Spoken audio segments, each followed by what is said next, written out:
And a good Thursday afternoon, everyone. Welcome to Week 9 of Football Facebook Live. We are at Olentangy Orange High School this afternoon.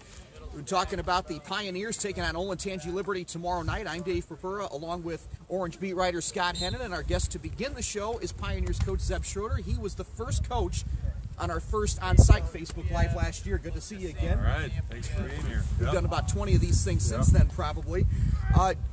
You know, more recently, of course, you guys are doing pretty well here. You've won 4 of your last 5. You're 5-3. Big-time game tomorrow.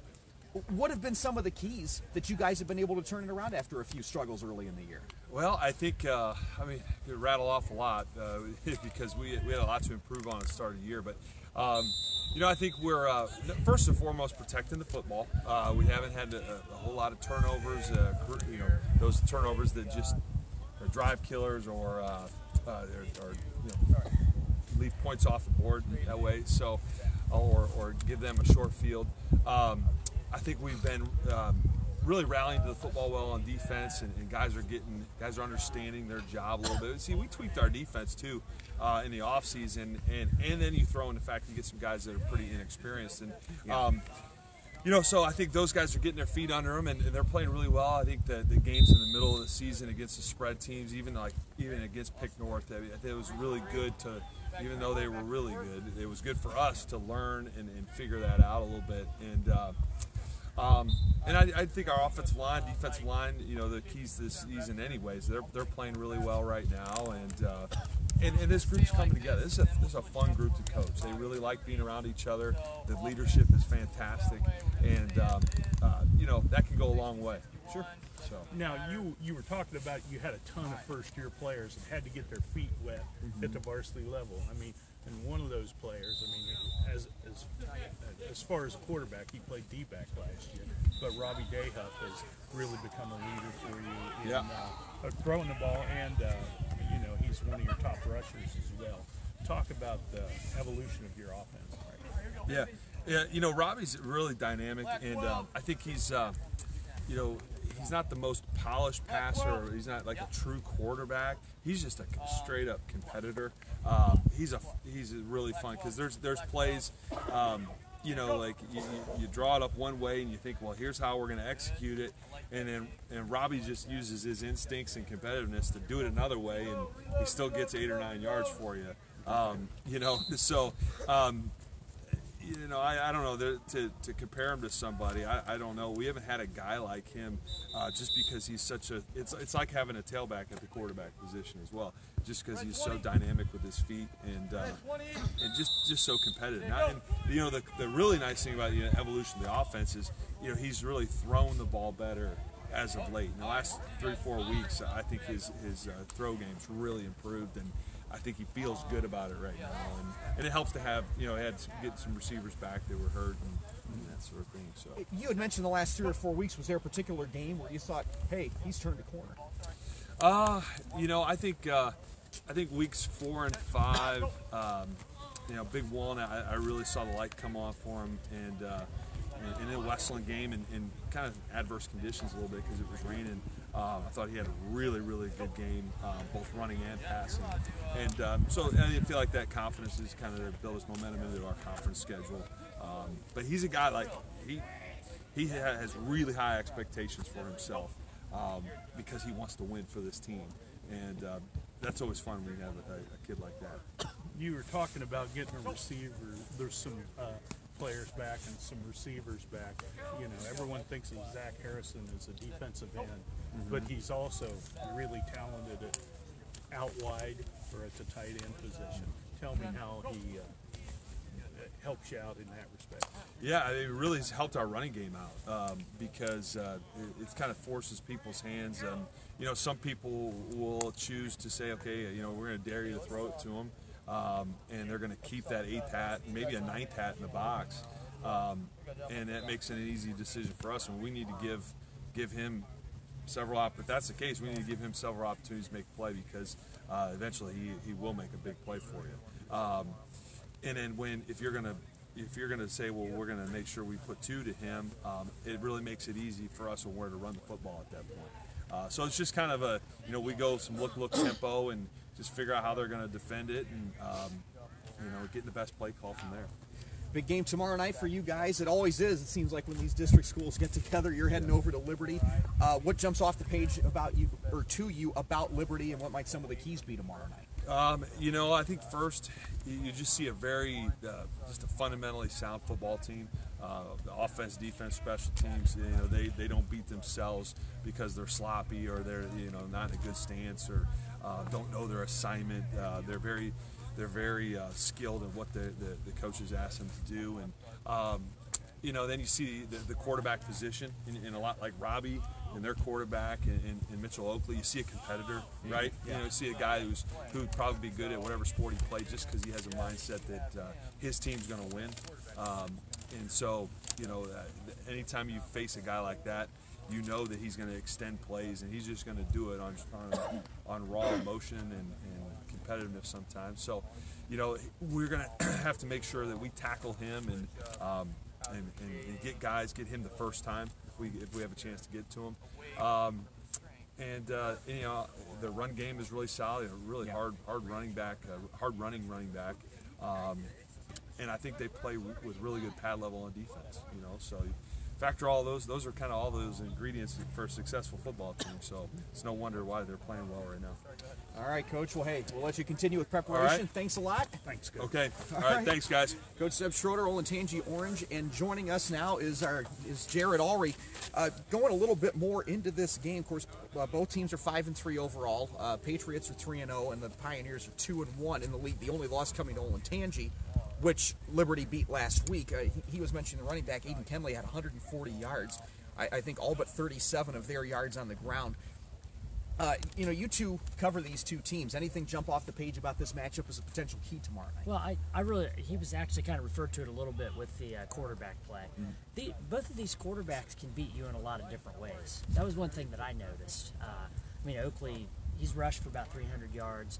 He's a thrower first, but he has rushed for several touchdowns actually this year. And then Dayhuff he's a versatile type of guy. He's very dangerous back there. Yeah, he's rushed for 600 yards. He's only threw for 850, but he has 11 touchdowns and only 4 interceptions. So that's a pretty good ratio.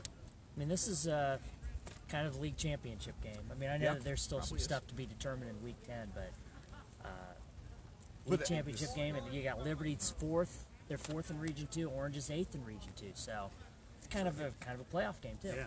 It is, absolutely, and we're going to talk about a lot of games with potential, including one of them next here that is going to really could have a big impact in Region 2, and that's Reynoldsburg, 11th ranked in the state, or in the top of the also receiving votes category, hosting 3rd ranked and defending state champion Pickerington Central. Central's won 16 games in a row in this series. The Battle of 256, they call it, dating all the way back to 2002, I believe, is when that streak started. I actually covered the last Reynoldsburg win in 2001 when Tony Busateri was the head coach. Jarrod, you previewed this ball game. Big one for both teams, obviously, but and it always is, I guess, when these two get together. A couple things that I noticed. First off, that most of the matchups in the 16 in a row that Pickerington Central won, they haven't really been that close. Yeah. Now, there was a close one about maybe 3-4 years ago. One of the games was real close. You're saying 21-20. Yeah. 2012, I believe you mentioned. But I will say I think this is probably Reynoldsburg's best team under Buddy White, and this is their best chance. It's tough getting over that mental hurdle when you've lost somebody so many times. But I know that they haven't been talking about that a lot. They're talking about, hey, this is our team now. We're worried about what we are now, and Reynoldsburg is a very dangerous team. They have a very, very good defense, and they're gonna pose a very large challenge for Central this week. Yeah, and when Gahanna beat Reynoldsburg, that was a big step.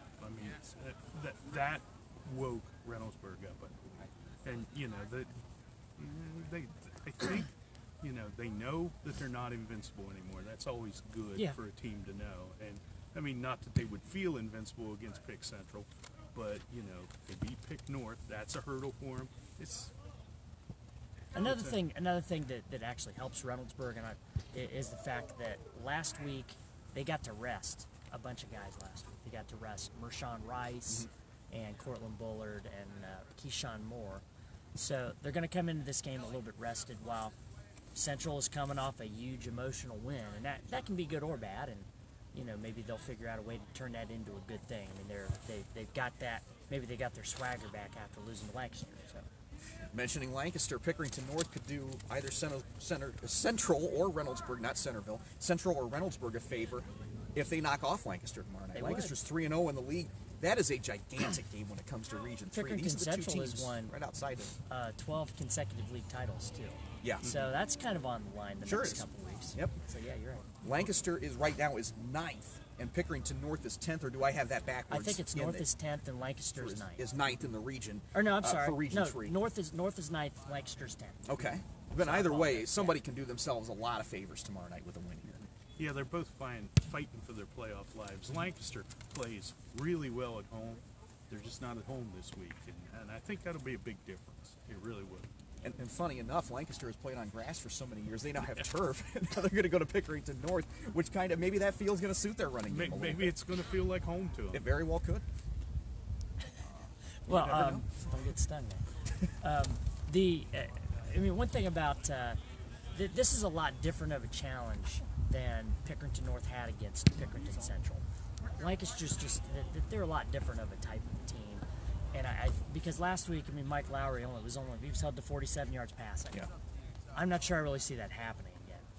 I would doubt it. I see myself getting stung if that thing keeps going.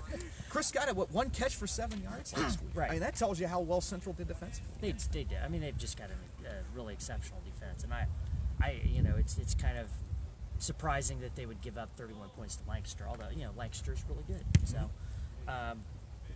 But also, North has Ben Johnson back. He's a very talented linebacker on his way to OU. He didn't play for a couple weeks, and they got him back now. So, I don't know. I think it's got the making. This is a game that North really needs to win. Yeah. So.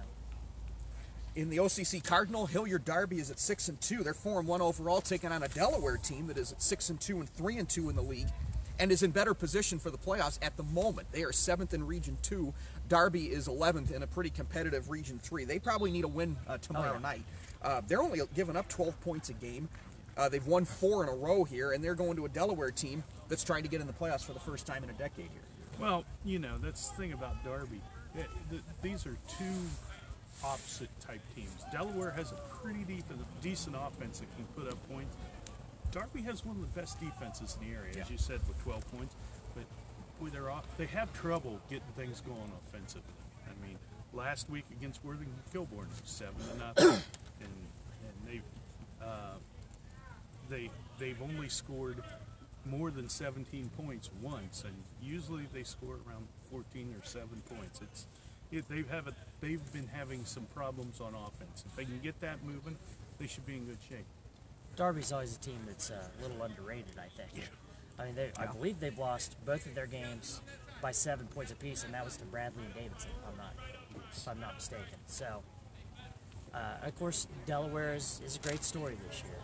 Scott Wetzel's really turned that into something really great, and it's going to be really exciting to see what they're able to build on this as the years come by, regardless of what happens this week. Yeah, absolutely.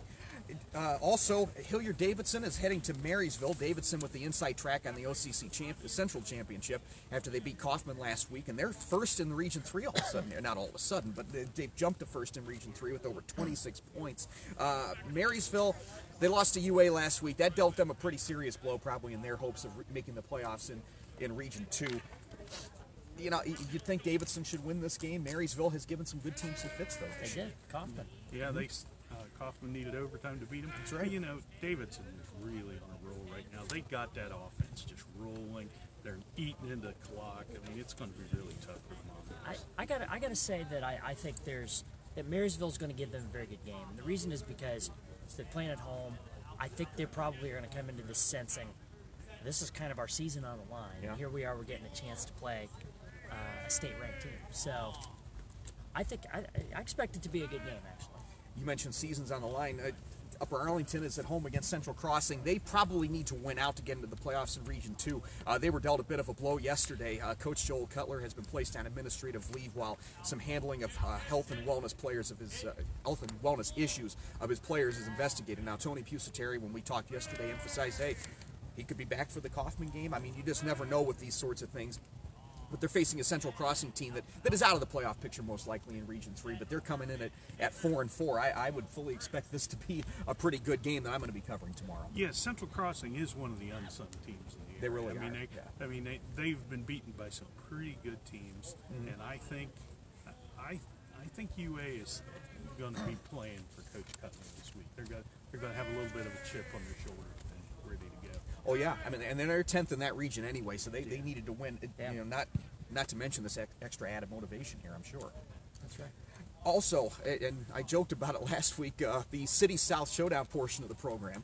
We have Marion Franklin at Walnut Ridge. Walnut Ridge is 7-1. Both these teams are 4-1 in that division, I believe. This is kind of a playoff elimination game, probably. Loser's really going to have a tough time getting in.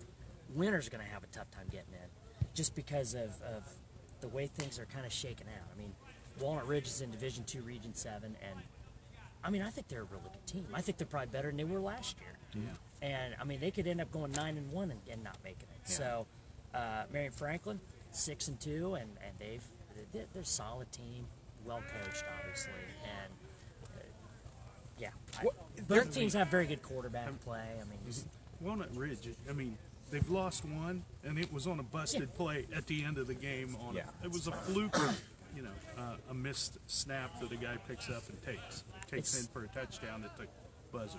Unfortunately, there's very little margin for error for the City League teams, and a part of that has to do with the fact that there are some teams in both the City North and the City South at the bottom of those leagues that are just struggling right now. Their programs are struggling. They're not getting wins, and it's causing all these teams to be in it seems like must-win situations. I mean, I've said it before. I mean, I think Northland is a really good team, and if they got into the playoffs, they would win a playoff game or two. But look what Walnut Ridge did last year. Not looking very likely. I mean, Northland's going to win out very probably, and it's not looking like they're going to get in either. So. Right. And you mentioned playoff elimination game. DeSales faces Winton Woods tomorrow night. Winton Woods has gone 7 in a row wins this year. They did beat another area team in Upper Arlington, and it was a 52-45. Right? Yeah, 52-45 crazy win in week 3. DeSales goes down there. Yet another tough game on their schedule. I mean, and they schedule tough every single year. Got to win this one, and they got to beat Watterson next week. Looks like it. I mean, it's almost the exact same situation as last year, unfortunately, because. Last year they went into week 8. They had a great game against Hartley, came up just a little bit short. Excuse me. And week 9 weren't able to beat Winton Woods. And I don't think this is maybe as good of a Winton Woods team as last year, but they're still really good. Yeah. I mean, they've got a running back who's rushed for 1,500 yards, and I mean, if DeSales still had Reno Godfrey, he hadn't got hurt a couple weeks ago. I think they very possibly could have beaten Hartley last week, or if nothing else, maybe they would have a much better shot this week. So, and that's not to say they don't have a chance. It's just that they're going to have a lot of things go right for them this week. And the week 3 loss against Cardinal Mooney looks real. It's looking rough right now for them, the way that it turned out that way. And Winton Woods' only loss was to Trotwood Madison. That's right. Last year's Division III state champion, who Pickerington Central beat 2 weeks later, I believe. We do want to mention tonight we will have a game covered for you. Westerville Central at Westerville South. Frank Dorena will be at that one. A couple other games that we want to make sure to at least mention before we get out of here. Whitehall is at 7-1, and they're hosting Reedy. Hartley and North Canton Hoover will face off, 2 6-2 teams. Westerville North and Olentangy, OCC Buckeye tomorrow night. Johnstown 7-1 at Licking Heights 6-2, and a couple of and the same records in this other game. Granville at 7-1 and Licking Valley at 6-2. Any thoughts on any of those games before we get out of here? Well, let's see. Westerville North and Westerville South. Westerville Central and Westerville South. It should be a good game. Central's playing really well right now. South's been finding ways to hurt themselves. I mean they're so close in every game, and something happens. A late fumble, penalties. They're learning, and they're going to get better. Central's lost a lot of close games. So. They have. Week 10 is next, and we will figure out where we're going to be. We'll let you know on social media over the weekend, and we'll be out to preview, unbelievably, the final week of the regular season. For Jarrod Ulrey and Scott Hennen, I'm Dave Purpura. So long, everybody.